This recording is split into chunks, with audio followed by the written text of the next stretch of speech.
Thank you, Jen. A handful of key aides have announced either that they are leaving the vice president's office or are reportedly going to be leaving the vice president's office soon.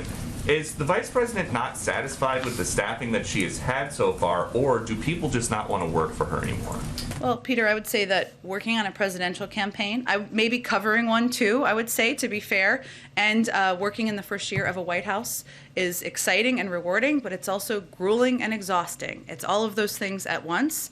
And many of the team members you're referencing. And I would just note there has been an announcement about Simone Sanders departing, but there hasn't been official announcements about others. So I would leave it to them and the vice president's team to make any additional announcements. But in my experience, and if you look at past precedent, it's natural for staffers who've thrown their heart and soul into a job to be ready to move on to a new challenge after a few years. And that is applicable to many of these individuals. It's also an opportunity, as it is in any White House, to bring in new faces, new voices, and new perspectives. And I expect you'll hear more from the Vice President's office on that in due time. So this is not a case of bad headlines about the Vice President and a decision being made to shake up the staff to fix an image issue.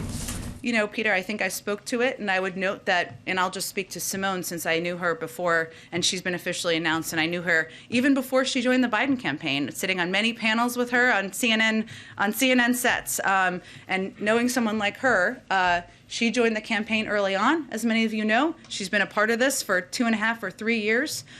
She's somebody, and anybody who spent time with her knows that she is whip smart, and she has charisma coming out of her eyeballs, and she's going to do plenty of interesting things in the world in the future. She'll always be a part of this Biden-Harris family, and it's only natural after a couple of years to be ready for something new. And that's what happens in my experience in the past in White Houses often. Does the Vice President think that staff are to blame for her not making any kind of meaningful progress on the big things in her portfolio, like passing voting rights or addressing the root causes of migration?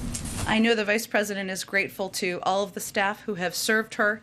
She also understands the excitement and the grueling nature of working on a campaign and working in a White House. And again, as I noted earlier, it's also an opportunity to bring in new faces and perspectives, which is overall a very positive thing.